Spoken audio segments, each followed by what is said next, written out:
नमस्कार, मैं रवीश कुमार। स्कूलों में चाहे जातिवाद हो या सांप्रदायिकता, इसका नतीजा एक ही निकलेगा, आपका बच्चा हिंसक हो जाएगा।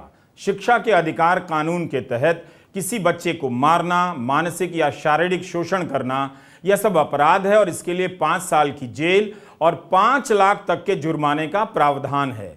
किसी भी समाज को हर समय चेक करते रहना चाहिए कि स्कूलों में जाति और धर्म को लेकर कहीं उनके बच्चों में एहसासे कमतरी और नफरत तो नहीं भरी जा रही है। ऐसे कई शिक्षकों के वीडियो इन दिनों वायरल हो रहे हैं जो काफी लोकप्रिय हैं मगर जातिवादी नफरतों से भरे हुए हैं।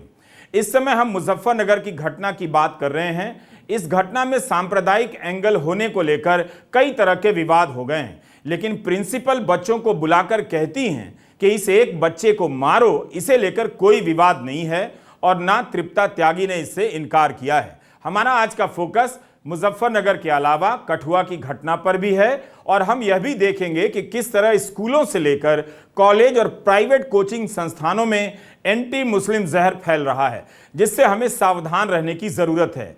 बेशक जोर मुजफ्फरनगर की घटना को लेकर होगा और देखने की बात होगी कि प्रशासन की जांच में क्या निकल कर आता है और किस तरह की कार्रवाई होती है। इस घटना पर राज्य सरकार और समाज की परीक्षा है। समाज किस तरह की कार्रवाई की मांग करता है और सरकार किस तरह के एक्शन लेती है। रिजल्ट हम जानते हैं, फिर भी परीक्षा का भ्रम बना रहना चाहिए। इस बीच मुजफ्फरनगर पुलिस ने विष्णुदत्त नाम के एक शख्स की शिकायत पर एफआईआर कर दी है, ऑल्ट न्यूज के मोहम्मद जुबैर के खिलाफ। अगर यह वीडियो वायरल नहीं होता तो आप ही बताइए यह घटना कैसे सामने आती और क्या प्रशासन इतनी तेजी से कार्रवाई करता। मगर पहचान उजागर करने के लिए मोहम्मद जुबैर के खिलाफ एफआईआर कर दी गई है। क्विंट से बातचीत में जुबैर ने कहा है कि मैंने वीडियो पोस्ट किया था, लेकिन कुछ देर में ही एनसीपीसीआर के प्रियंक कानूनगो ने कहा कि मैं वीडियो डिलीट करने की गुजारिश करता हूं क्योंकि इसमें बच्चे की पहचान का मामला है। इसके बाद मैंने वीडियो डिलीट करके स्क्रीनशॉट लगा दिया जिसमें बच्चे की फोटो नहीं दिख रही है। मुझे अब तक यही पता है कि मेरे अलावा और किसी पर एफआईआर नहीं हुई है। इससे दिखता है कि ये क्या करना चाह रहे हैं। मैं लीगल ओपिनियन ले रहा हूं कि इस मामले पर आगे क्या करना है। ऐसा लगता है कि अब जुबैर को बलि का बकरा बनाया जाएगा। अमर उजाला ने जुबैर के बारे में कथित मीडिया कर्मी शब्द लिखा है। ये कथित मीडिया कर्मी क्या होता है? मोहम्मद जुबैर ने अनेकों नफरती वीडियो का पर्दाफाश किया है और नफरत को फैलने से रोका है। यही नहीं, बीजेपी के खिलाफ कई झूठे वीडियो की सच्चाई भी सामने लाई है और इस तरह से उन्होंने मीडिया कर्मी होने का कर्तव्य पालन किया है, दिखाया है। लेकिन अमर उजाला उन्हें कथित मीडिया कर्मी लिख रहा है। यह मामला अब कैसे सुलझाया जा रहा है सबके सामने है। इसे लेकर केवल प्रतिक्रिया लिखने वाले कई पत्रकारों के उस ट्वीट को प्रतिबंधित भी कर दिया गया। रोहिणी सिंह, गार्गी रावत और राजनेता उर्मिला मारतोंडकर के ट्वीट प्रतिबंधित कर दिए गए। ऐसा सरकार के आदेश के बाद किया गया तो बात केवल पहचान उजागर करने की नहीं है, इसे लेकर लिखने की भी है और फोटो साझा नहीं करने पर भी उन्हें दंडित किया गया। यूट्यूब चैनल 4 PM के संपादक संजय शर्मा ने ट्वीट किया है कि यूपी में मासूम बच्चों को पीटने वाली टीचर की एफआईआर देने को कोई तैयार नहीं है। यह भी नहीं पता चल पाया कि एफआईआर हुई भी है या नहीं, हुई है तो किन धाराओं में। मगर ऑल्ट न्यूज के पत्रकार मोहम्मद जुबैर पर एफआईआर कर दी गई है। वाह रही सरकार। इंडियन एक्सप्रेस की जिज्ञासा सिन्हा ने अपनी रिपोर्ट में लिखा है कि लड़के के बयान और उसके पिता की शिकायत के आधार पर शिक्षिका तृप्ता त्यागी के खिलाफ आईपीसी की धारा 323 और 504 के तहत एफआईआर दर्ज की गई है।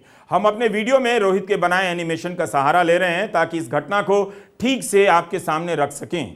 यह घटना 24 अगस्त की है। 25 अगस्त को यह वायरल होता है जब पत्रकार राजीव प्रताप सैनी को यह वीडियो मिलता है।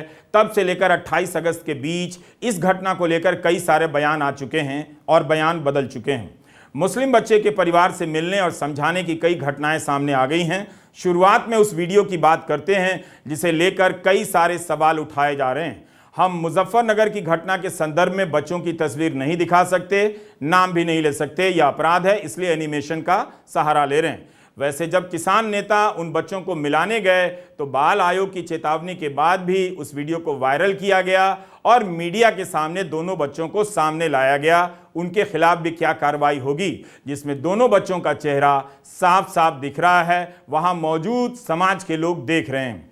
मुजफ्फरनगर के मंसूरपुर थाना के पास खुब्बापुर गांव में यह स्कूल है, जहां की टीचर और प्रिंसिपल तृप्ता त्यागी अपनी क्लास के 3 बच्चों को एक एक कर बुलाती हैं। बच्चे आते हैं और 8 साल के एक मुस्लिम छात्र को थप्पड़ मारते हैं।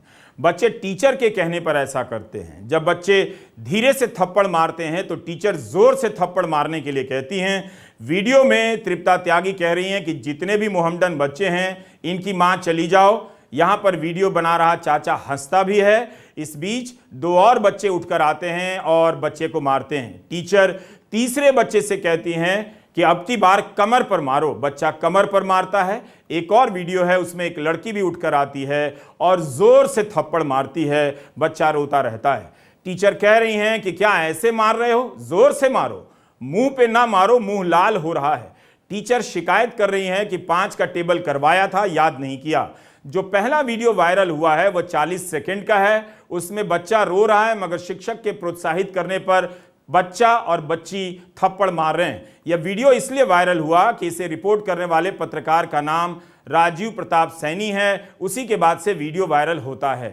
यह वीडियो इतना भयावह था कि देखने वालों का दिमाग सुन्न हो गया। हम सभी जानते हैं कि भारत के स्कूलों में धर्म और जाति के नाम पर भेदभाव होता है, इसलिए प्रतिक्रिया ऐसी ही आनी थी। आए दिन दलित छात्रों के साथ ऐसी क्रूरता की खबरें हमारे सामने से गुजरती हैं। ऐसी खबरें अखबारों में छपकर रह जाती हैं और कई बार जाति के नाम पर मास्टर इतना पीट देता है कि दलित बच्चा मर ही जाता है। मुजफ्फरनगर के इस केस में सवाल उठाया जा रहा है कि सामाजिक स्तर पर इसे मैनेज कर लिया गया है। हालांकि जांच अभी पूरी नहीं हुई है, कार्रवाई का इंतजार करना चाहिए। धर्म के एंगल को खारिज कर दिया जा रहा है, विवादित कर दिया गया है, मगर मारने की घटना से कोई इनकार नहीं। बच्चों पर इसका बुरा असर पड़ना तय है। जिस बच्चे को मारा गया उसके आत्मविश्वास पर क्या असर पड़ेगा, और जिन बच्चों को मारने के लिए कहा गया उनके भीतर इसी तरह किसी को भी मारने का दुस्साहस पैदा हो जाएगा। हालांकि हम देखते हैं कि बच्चों की सुरक्षा के लिए कई तरह के नियम कानून बनाए गए हैं, जैसे कि राइट टू एजुकेशन का नियम भी है और जुवेनाइल जस्टिस एक्ट भी है, जिनके अंदर ऐसी धाराएं हैं जिसके तहत 10 साल तक की सज़ा के प्रावधान भी हैं। लेकिन फिर भी हम देखते हैं कि स्कूलों में बच्चों के साथ अक्सर शिक्षकों और कुछ मामलों में प्राचार्यों वगैरह के द्वारा भी इस तरह के मानसिक या शारीरिक प्रताड़ना के केसेस सामने आते हैं। पिछले कुछ सालों में इन्हीं कानूनों की वजह से एक तरह की सजगता इस चीज़ को लेकर पैदा हुई है। लेकिन हम देखते हैं कि, और ये मेरे पर्सनल एक्सपीरियंस में भी और हमारे इर्द गिर्द और लोगों ने भी ये देखा होगा कि इन कानूनों को बाईपास करने के तरीके भी इजाद किए गए हैं, जिसमें से कि एक ये है जहां टीचर्स सहपाठियों से कहते हैं कि वो बच्चों को जो सज़ा देनी है वो दें, जिसमें भले वो थप्पड़ मारना हो या इस तरह से या छड़ी से मारना हो, इस तरह की चीज़ें की जाती हैं। अगर हम कानूनी मसलों को एक तरफ रख दें तो भी यहाँ पर ये सोचने की ज़रूरत है कि इस तरह से जब एक शिक्षक एक ही क्लास में बैठे बच्चों को एक दूसरे के ऊपर हाथ उठाने के लिए कह रहा है तो वो खुद तो कानून को बाईपास कर रहा है, मगर इसका उन बच्चों के ऊपर क्या असर पड़ रहा है। ये बच्चे अक्सर एक दूसरे के साथ एक दूसरे के मोहल्लों में बड़े हो रहे हैं। एक बहुत ही इम्प्रेशनेबल एज है, एक संवेदनशील उम्र है उनकी, जब वो समाज में रिश्ते बनाना, एक दूसरे के साथ उठना बैठना, खाना पीना, इस तरह की चीज़ों को सीख रहे हैं। और ऐसे में अगर शुरुआत में ही, इस उम्र में ही अगर उनके आपसी रिश्तों में, उनकी दोस्तियों में इस तरह की हिंसा को वैधता मिलती है तो निश्चित तौर पर इसका बच्चों के दिमाग पर अच्छा असर नहीं हो सकता है। बच्चे के पिता और चाचा का बयान कई बार बदल चुका है या बदलवाया जा चुका है। उनकी सामाजिक और आर्थिक स्थिति को देखकर समझा जा सकता है। पिता ने सबसे पहले कहा 1 घंटे तक उसे मारा गया, फिर कहा उन्होंने कि इंसाफ की उम्मीद नहीं इसलिए थाने में शिकायत की, FIR नहीं। फिर एक और बयान आ गया कि हमने समझौता कर लिया है, आगे कोई कार्रवाई नहीं चाहते हैं। समझौता यही हुआ है कि उन्होंने फीस वापस कर दी, हम बच्चे को स्कूल में नहीं पढ़ाएंगे। हिंदू मुस्लिम का कोई एंगल नहीं है, माहौल ठीक है, ये उनका बयान है पिता का। क्या इससे सारा मामला खत्म हो जाता है? क्या यह देश के स्कूलों का सच नहीं है कि एंटी मुस्लिम भेदभाव का हौसला अब प्रिंसिपल से लेकर टीचरों में पहुंच गया है? सभी को पता है कि अपने घरों से सीखकर आने वाले बच्चे अब क्लास में मुस्लिम बच्चों के साथ किस तरह की बातें करते हैं। इसके अनेक प्रमाण आपको मीडिया रिपोर्ट में मिल जाएंगे। नाजिया इरम की यह किताब 2017 में छपी। अमेजॉन पर 166 रुपए में उपलब्ध है। जगरनॉट प्रकाशन ने मदरिंग अ मुस्लिम तब छापी जब गोदी मीडिया और व्हाट्सएप यूनिवर्सिटी में एंटी मुस्लिम जहर तूफान की तरफ फैलता जा रहा था। नाजिया इरम ने मुख्य रूप से दक्षिण दिल्ली के स्कूलों और देश के कुछ अन्य स्कूलों में जाकर मुस्लिम माओं से उनका अनुभव जाना कि उनके बच्चों को क्या क्या बातें सुनने को मिल रही हैं। कोई आतंकवादी कहने लगा, कोई आतंकवादियों के संगठन के नाम से पुकारने लगा अपने मुस्लिम दोस्तों को, कोई पाकिस्तानी तो कोई बांग्लादेशी कहने लगा। क्लास में बैठे मुस्लिम बच्चे के मन पर कितना गहरा असर पड़ा होगा। और ये वो माएँ हैं जो कॉरपोरेट दुनिया में कामयाब हैं, अच्छी आर्थिक हैसियत रखती हैं, जो पहचान की इस राजनीति को ठीक से समझती हैं। इस किताब के एक एक पन्ने पर भेदभाव के किस्से दर्ज हैं। यह किताब एक कहानी से शुरू होती है कि एक मुस्लिम बच्ची इस बात से डरने लग जाती है कि मुसलमान आ जाएंगे, जबकि वो खुद मुसलमान है। अपनी बेटी की इस बात को हंसकर उड़ा देने के बाद उसके माँ बाप गंभीर हो गए। बाद में उसकी माँ ने जानने का प्रयास किया कि बेटी के मन में यह बात कहाँ से आई होगी। पता चला कि स्कूल के दोस्तों से यही सब सुनती रहती है। इसके बाद नाजिया इरम कुछ अन्य मुस्लिम माओं से बात करती हैं और दक्षिण दिल्ली के स्कूलों में किस तरह से एंटी मुस्लिम बातें आम हो जाती हैं, उन्हें लेकर एक किताब बना देती हैं। 2017-18 में आई इस किताब को अगस्त 2023 में पलटने की बहुत ज़रूरत है। हमने नाजिया इरम से उनकी किताब में दर्ज अनुभवों के बारे में पूछा।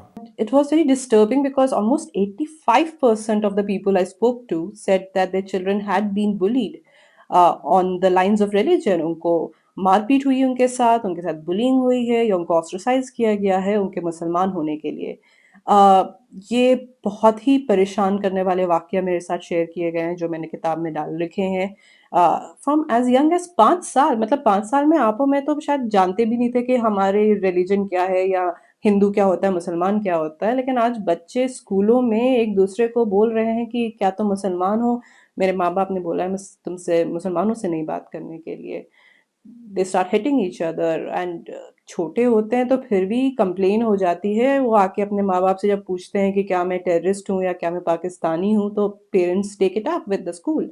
लेकिन जैसे से ये बड़े होते हैं आई एम अफ्रेड रवीश कि ये डॉक्यूमेंट भी नहीं हो पा रहा है because you know teens, hormones, egos, they all come into play, and as they grow up they refuse to even complain anymore. वो अकेले ही लड़ रहे हैं इन सब चीज़ों से। मतलब बुलिंग तो होती है right, from the colour of your skin to how. इसमें एक चीज़ गौर करने की बात है कि जब मैंने ये 125 स्टोरीज को एक साथ लिखा तो मुझे बहुत क्लियर पैटर्न एंड पैरेलल्स दिखे Ravish.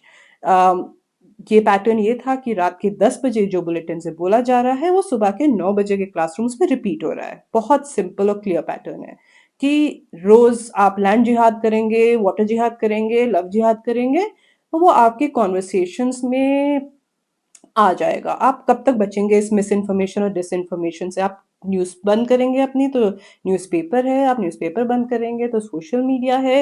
And we are all part of a very toxic culture जहाँ पर रोज ऑलमोस्ट 10 साल से अब एक ही एजेंडा है कि मुसलमान बुरा है। इसको प्रूव करने के लिए 10 तरीके अपनाए जा रहे हैं मीडिया में। ये बच्चे एक मुसलमान बच्चे की बात नहीं है।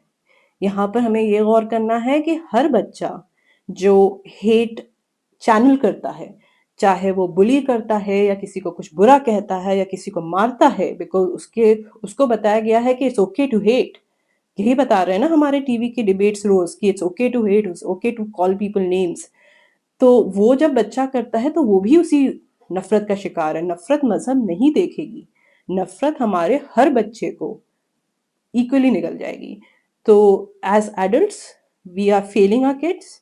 As adults we need to stop hate politics, we need to stop everyone who peddles hate politics, चाहे वो न्यूज़ टीवी डिबेट हो, चाहे वो लीडर्स हो, चाहे वो आपके RWA के प्रेसिडेंट हो, चाहे आपकी टीचर हो, चाहे आपका पड़ोसी हो, चाहे आपकी खुद की फैमिली हो। तो जब तक हम ये नहीं करेंगे तो एक generation is growing up in India जिसको खाली यही पता है कि it's okay to hate and that needs to be changed. Gujarat के मेहसाणा की घटना का जिक्र जरूरी है। हाल की यह घटना भी एक गांव के स्कूल की है। 15 अगस्त के दिन श्री केटी पटेल स्मृति विद्यालय में 10वीं और 12वीं के होनहार छात्रों का सम्मान किया जाना था। कई जगहों पर यह खबर छपी है, आप खुद भी पढ़ सकते हैं। वाइब्स ऑफ इंडिया की लक्ष्मी पटेल ने अपनी रिपोर्ट में बताया कि लुनावा गांव के इस स्कूल में 87% अंकों के साथ 10वीं में टॉप करने वाली अरनाज बानो को उम्मीद थी कि उन्हें भी मंच पर बुलाया जाएगा, लेकिन उन्हें मंच पर नहीं बुलाया जाता है। उनसे कम अंकों वाले छात्रों को मंच पर बुलाया जाता है, लेकिन अरनाज वापस रोते हुए घर चली जाती हैं। अरनाज के पिता ने मीडिया से यही कहा कि हमने जब स्कूल से स्पष्टीकरण मांगा तो गोलमोल जवाब मिला और यही कहा गया कि 26 जनवरी को सम्मान दे देंगे। लेकिन मैं पूछना चाहता हूं कि 15 अगस्त को सबके साथ सम्मान क्यों नहीं दिया गया? हम इस जमीन से जुड़े किसान हैं, पीढ़ियों से हमारे परिवार के साथ भेदभाव नहीं हुआ, लेकिन मेरी बेटी को जानबूझकर वो सम्मान नहीं दिया गया जिसकी वो हकदार है। स्कूल के प्राचार्य ने कहा कि अरनाज 15 अगस्त को स्कूल नहीं आई थी। अरनाज के पिता ने कहा कि स्कूल में सीसीटीवी है, चेक करा ले, उनकी बेटी स्कूल गई थी। मुजफ्फरनगर की घटना को लेकर चर्चा हो गई, कई तरह की बातें सामने आ गई, लेकिन मेहसाणा की इस घटना को उसी के हाल पर छोड़ दिया गया। आप कल्पना कीजिए कि आपका बच्चा टॉपर हो, स्कूल में सभी को सम्मान दिया जा रहा हो और उसे ही मंच पर ना बुलाया जाए। क्या किसी क्लास में 500 टॉपर होते हैं? एक मिनट के लिए आप इसे मान लें कि धर्म के आधार पर अरनाज के साथ भेदभाव नहीं किया गया होगा, लेकिन यह भी तो सोचिए कि सम्मान का कार्यक्रम 10वीं और 12वीं के टॉपर के लिए था, तो 10वीं की टॉपर कैसे छूट गई? आप इस सच्चाई से मत भागिए, इसमें नुकसान आपके बच्चों का है। एंटी मुस्लिम राजनीति और सोच के शिकार वाले स्कूल और टीचर आपके बच्चों को दंगाई बना देंगे। यह खबर इंदौर से है और इसी साल अप्रैल की है। इंडियन एक्सप्रेस और अन्य कई अखबारों में छपी है। इंदौर के लसुड़िया थाना क्षेत्र की घटना है। 11 साल के एक मुसलमान लड़के को उसके 3 हम उम्र साथियों ने कपड़े उतरवाकर जय श्री राम के नारे लगाने को कहा, मारा भी और गालियां भी दी और उसका वीडियो बनाकर सोशल मीडिया पर डाल दिया। सभी बच्चे एक दूसरे को पहले से जानते थे, इनके माँ बाप मजदूरी करते हैं। 11 साल के बच्चों में नफरत पहुंच गई है। ऐसे मामलों में सख्त सजा मिलनी चाहिए, तभी सारे स्कूलों और शिक्षकों को संदेश जाएगा कि वे किसी बच्चे की पिटाई ना करें, ना किसी से करवाएं और इस बात का खास ध्यान रखें कि जाति और धर्म के आधार पर किसी से भेदभाव ना करें। मुजफ्फरनगर के इस पूरे प्रसंग में बहुसंख्यक समाज को भी आगे आना चाहिए था। उन बच्चों के माँ बाप की चुप्पी खलती है जिन्हें कहा गया कि उठकर अपनी ही क्लास के बच्चे को मारते चलो। हिंदू मुस्लिम एंगल साबित होने को लेकर विवाद हो सकता है, लेकिन बच्चे मार रहे हैं इसे लेकर तो कोई विवाद नहीं। फिर उनके माता पिता क्यों नहीं सामने आए? अगर एफआईआर की बात है तो सबसे पहले उन्हीं माता पिता की तरफ से होनी चाहिए थी जिनके बच्चे तृप्ता त्यागी के कहने पर मारने के लिए आगे आते हैं। तृप्ता त्यागी ने अपने एक वीडियो बयान में कहा है कि उन्होंने अन्य छात्रों से थप्पड़ मारने के लिए कहा क्योंकि वह विकलांग हैं और कुर्सी से नहीं उठ सकती हैं। तो क्या वे व्हील चेयर का इस्तेमाल करती हैं? कुर्सी पर बैठते समय क्या किसी और की मदद लेती हैं? यह सवाल इसलिए पूछ रहा हूं कि मैंने बीबीसी के पत्रकार अमित सैनी और रोहित लोहिया की एक वीडियो रिपोर्ट देखी है। इस वीडियो रिपोर्ट में तृप्ता त्यागी उसी बात को दोहरा रही हैं कि वे कुर्सी से नहीं उठ सकती हैं, मगर बीबीसी की उसी रिपोर्ट में उन्हें चलते फिरते देखा जा सकता है। उनके चलने में निश्चित रूप से तकलीफ है, मगर ऐसा नहीं लगा कि वे कुर्सी से उठ नहीं सकती हैं। तृप्ता त्यागी ने बीबीसी से कहा है कि मेरे स्कूल में अधिकांश बच्चे मुस्लिम ही हैं, पीटने वाले बच्चों में मुस्लिम बच्चे भी थे। अब यह बात जांच से ही साबित होगी कि जो बच्चे और जो लड़की मार रही है उनका मजहब क्या है। लेकिन तृप्ता त्यागी के बयान में कई सारे अगर मगर मिलते हैं। बच्चे के परिवार वालों के बयान में भी बहुत ज्यादा अगर मगर हैं। मार खाने वाले बच्चे के चाचा नदीम ने वीडियो बनाया था, अब उसका मीडिया में बयान आया है कि हिंदू मुस्लिम एंगल नहीं है, राजनीतिक दल चुनाव के कारण हवा देना चाहते हैं। वह तो लगता है कि अब बच्चे को 1 घंटे तक मारने की बात भी भूल गए हैं। बच्चे का यह बयान मीडिया में आया है कि उसे 1 घंटे तक पीटा गया। इंडियन एक्सप्रेस की जिज्ञासा सिन्हा ने अपनी रिपोर्ट में बताया है कि चाचा नदीम ने यह भी आरोप लगाया था कि शिक्षिका ने उनके भतीजे और एक अन्य मुस्लिम लड़के को कम से कम 1 घंटे तक पीटा। बीबीसी को बच्चे की मां ने कहा है कि मैडम ने गलत किया, बच्चों से नहीं पिटवाना चाहिए था, चाहे खुद मार लेती। ऐसा लगता है कि मैडम मुसलमानों के खिलाफ है। तो क्या आप सब मैनेज कर लिया गया है? खैर, तृप्ता त्यागी का आरोप है कि वीडियो से छेड़छाड़ हुई है, तब ऐसे में नदीम के वीडियो की जांच होनी चाहिए कि जितना हिस्सा उन्होंने जारी किया है उसमें कोई छेड़छाड़ तो नहीं है। प्रशासन को भी छेड़छाड़ वाली बात पर ध्यान देना चाहिए। यह तृप्ता त्यागी के स्कूल का वीडियो है। अभी इस स्कूल का भवन बन रहा है, इसलिए बच्चे उनके घर पर ही पढ़ते हैं। इंडियन एक्सप्रेस की एक रिपोर्ट में मुस्लिम बच्चे के पिता ने कहा है कि वह भी इस स्कूल के बनाने में मदद कर रहा है। इसके बाद भी उन्हीं के बच्चे के साथ कथित रूप से यह घटना हुई है। रिपोर्ट से यह भी पता चला कि स्कूल में आधे हिंदू आधे मुस्लिम बच्चे हैं। अच्छी बात है कि धर्म के आधार पर स्कूल अभी नहीं बटा है और गांव के दोनों धर्मों के परिवार एक ही स्कूल में बच्चे को भेज रहे हैं। कुछ भरोसा होगा तभी ये बच्चे इस स्कूल में जा रहे होंगे। कई बार कोई विकल्प नहीं होता तो भी जाना पड़ता है। फिलहाल इस स्कूल को सील कर दिया गया है। सभी 50 बच्चों को सरकारी स्कूलों में भेज दिया गया है। अब आते हैं किसान नेताओं की भूमिका पर। हमें इस बात का ध्यान रखना है कि मुजफ्फरनगर के जिस मैदान से 2013 की सभा के बाद दंगे भड़के थे, उसी मैदान पर किसान आंदोलन के दौरान नेताओं ने हिंदू मुस्लिम राजनीति का विरोध किया था। यह बहुत बड़ा कदम था। राकेश टिकैत ने तब कहा था कि इस तरह की सरकारें अगर देश में होंगी तो ये दंगे करवाने का काम करेंगी। जब टिकैत साहब थे तब हर हर महादेव अल्लाहू अकबर के नारे इसी धरती से लगते थे। ये नारे हमेशा लगते रहेंगे। यहाँ दंगा नहीं होगा, ये तोड़ने का काम करेंगे, हम जोड़ने का काम करेंगे। इसके बाद दोनों धार्मिक नारे लगाते हैं। लेकिन अब नरेश टिकैत की भूमिका को लेकर सवाल उठ रहे हैं, इसलिए उनकी जिम्मेदारी बनती है कि वे इस मामले को ठीक से साफ करें। इन बच्चों को गले मिलाना तो अच्छी बात थी, लेकिन इनके मन में तो कोई नफरत नहीं थी। बच्चा खुद से उठकर मारने नहीं गया था और वीडियो में तो कई बच्चे मार रहे थे, एक लड़की भी है। हम इनका चेहरा नहीं दिखा रहे हैं, मगर इनके चेहरे के साथ वीडियो वायरल किया गया। जब किसान नेता खुद कह रहे हैं कि मुस्लिम एंगल नहीं है तो फिर गले मिलाने की ज़रूरत क्यों पड़ी? मीडिया और पूरे समाज के सामने इन बच्चों को क्यों लाया गया? क्या उन्होंने इनकी पहचान उजागर नहीं की? क्या उनके खिलाफ भी FIR होगी? क्या इस मामले को अब मैनेज किया जा रहा है? किसान नेता नरेश टिकैत का बयान है कि हमारी इतनी भी नहीं चलती कि FIR कैंसिल नहीं करा सकते। टिकैत को उस प्रशासन पर इतना भरोसा कैसे हो गया जो इनके कहने पर FIR कैंसिल कर दे?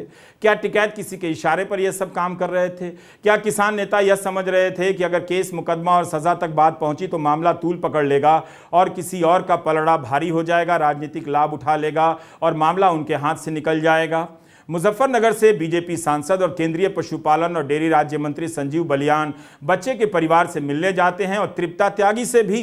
उनकी इस तस्वीर से यही लगता है कि मामला मैनेज हो गया है और वे तृप्ता त्यागी के साथ हैं। जाहिर है इसके जरिए वे उस त्यागी समाज को संदेश दे रहे होंगे जो नोएडा प्रकरण में, ओमेक्स ग्रैंड सोसाइटी प्रकरण में श्रीकांत त्यागी के कारण बीजेपी के खिलाफ नारेबाजी करने लगा था। स्थानीय स्तर पर और गांव के स्तर पर कई तरह की मजबूरियां और बंदिशें होती हैं, उन्हें भी समझा जाना चाहिए।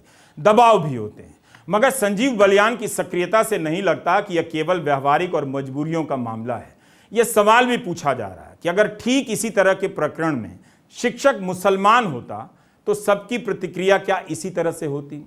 क्या संजीव बलियान मुस्लिम शिक्षक के साथ इस तरह से बैठकर फोटो खिंचाते जैसे तृप्ता त्यागी के साथ खिंचा रहे हैं? नरेश टिकैत भी क्या यही करते जो तृप्ता त्यागी के लिए किया? मीडिया रिपोर्ट में यह बात आ रही है कि इस मामले को मैनेज कर लिया गया है। इंडियन एक्सप्रेस की जिज्ञासा सिन्हा की रिपोर्ट में इसकी झलक मिल जाती है कि कैसे इस केस को हर तरह से मैनेज किया गया है। एक्सप्रेस की जिज्ञासा सिन्हा ने अपनी रिपोर्ट में बताया है कि लड़के के परिवार पर आसपास के गांव के प्रधानों के साथ साथ किसान नेता नरेश टिकैत समझौता करने का दबाव डाल रहे हैं। पूरा गांव के प्रधान नरेंद्र त्यागी ने उनसे कहा, अब यह नाटक बंद करो, हम इस गांव में मीडिया नहीं चाहते। मैं चाहता हूं कि आप पुलिस स्टेशन जाएं और उन्हें बताएं कि आपको FIR की ज़रूरत नहीं, इसे ख़त्म करवाओ, नहीं तो तुम्हें परिणाम भुगतना पड़ेगा। बाद में पिता ने इंडियन एक्सप्रेस को बताया कि वो शिक्षिका के खिलाफ कार्रवाई नहीं चाहते हैं और इस मामले पर सभी के ध्यान के कारण डरे हुए हैं। किसान नेता नरेश टिकैत ने पिता से मिलकर समझौता करने और FIR को ख़त्म करने के लिए कहा है। इस तरह की रिपोर्टें छपी हैं। अगर ऐसा है तो इससे बुरा कुछ नहीं हो सकता। इस मामले में तृप्ता त्यागी की तरफ से मुस्लिम परिवार को लेकर, मुस्लिम परिवार की तरफ से तृप्ता त्यागी को लेकर अब इतना कुछ बोल दिया गया है कि अब बातें केवल घूमती रह जाएंगी और मूल बात को नज़रों से गायब कर दिया जाएगा। इस तरह पहले भी कई मामलों में किया गया है और मैनेज किया जाता है। इस घटना के कारण उन किसान नेताओं की मेहनत पर पानी फिरता दिख रहा है जो दिन रात हरियाणा के गाँव में पंचायतें कर हिंदू बनाम मुस्लिम की राजनीति के खिलाफ लोगों को एकजुट कर रहे हैं। नूह के दंगे के बाद किसान नेताओं ने बहुत ही शानदार काम किया है। वे जगह जगह पंचायतें बुला रहे हैं और दंगाइयों को खुली चुनौती दे रहे हैं। संयुक्त किसान मोर्चा की सभा को गौर से देखिए। संयुक्त किसान मोर्चा की यह पहली महापंचायत थी। इस तरह की सभाओं में एंटी मुस्लिम हरकतों की खुलकर निंदा की जा रही है और भाईचारे पर जोर दिया जा रहा है। दंगों में नहीं जाने की बात कही जा रही है। हरियाणा के गांव में यह बहुत अच्छी घटना हो रही है। जमीन से इसका विरोध हो रहा है। किसान नेता खुलकर एंटी मुस्लिम राजनीति के खिलाफ बोल रहे हैं और भाईचारे का संदेश दे रहे हैं। किसान नेता सुरेश कोत का यह भाषण काफी वायरल हो गया है, जिसमें वे सांप्रदायिकता से खुलकर लड़ने की बात कर रहे हैं। अल्पसंख्यकों के खिलाफ उंगली उठाने वालों को चुनौती दे रहे हैं। अब हम एक और घटना की बात करेंगे। इस घटना की भी उतनी ही निंदा होनी चाहिए बिना शर्त, और लोगों ने की भी है। जम्मू कश्मीर के कठुआ जिले के बानी गवर्नमेंट हाई स्कूल की एक घटना कम खतरनाक नहीं है। यह सरकारी स्कूल है। इसके प्राचार्य मोहम्मद हाफिज पर कथित रूप से आरोप है कि इन्होंने ब्लैक बोर्ड पर जय श्री राम लिखने वाले छात्र को इतना पीट दिया कि उसे अस्पताल में भर्ती कराना पड़ा। बच्चा गंभीर हालत में बताया जाता है। मोहम्मद हाफिज ने पीटा है, यही अपने आप में सजा के लिए काफ़ी है। और अगर धर्म के आधार पर पीटा है तो उसके लिए भी अलग प्रावधानों में सजा मिलनी चाहिए। टाइम्स ऑफ इंडिया में मारने वाले मोहम्मद हाफिज का कोई बयान और पक्ष नहीं है।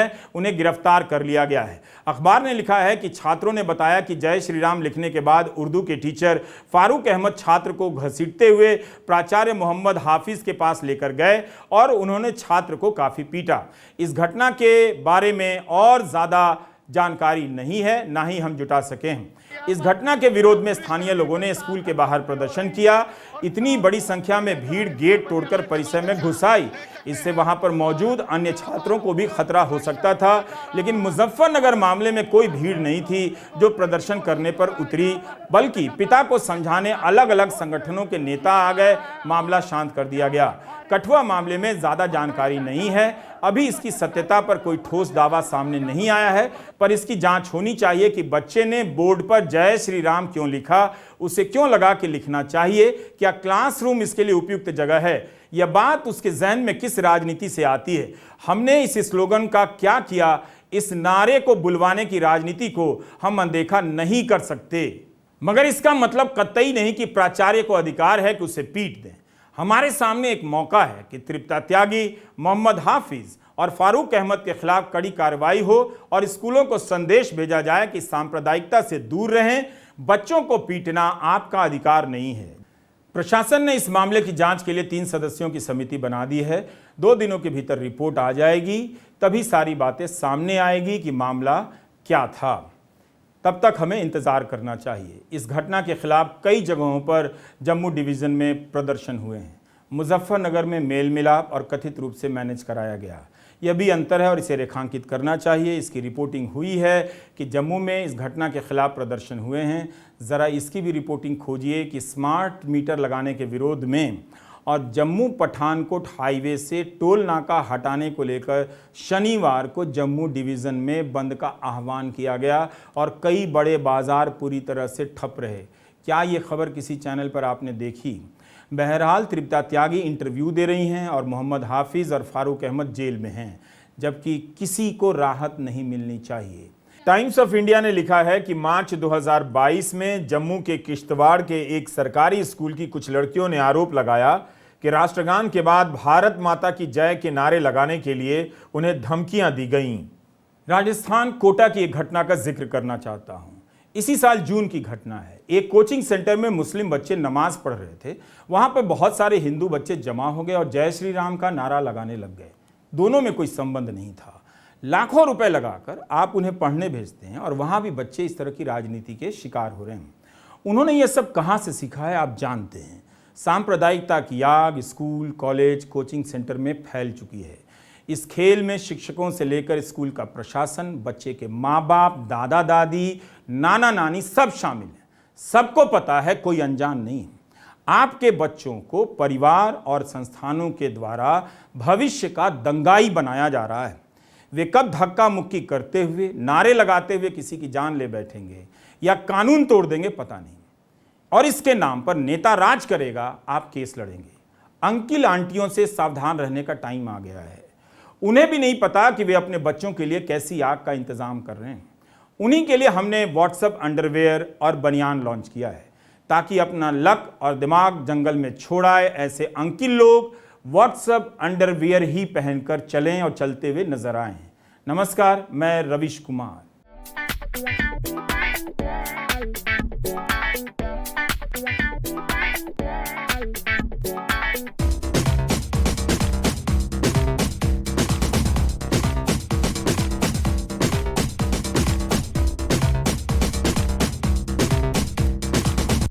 ब्रांडेड अंडरवियर का खत्म हुआ काम, अपनी सत बुद्धि को दे दो आराम और पहनो व्हाट्सएप बनियान, पहनो व्हाट्सएप बनियान।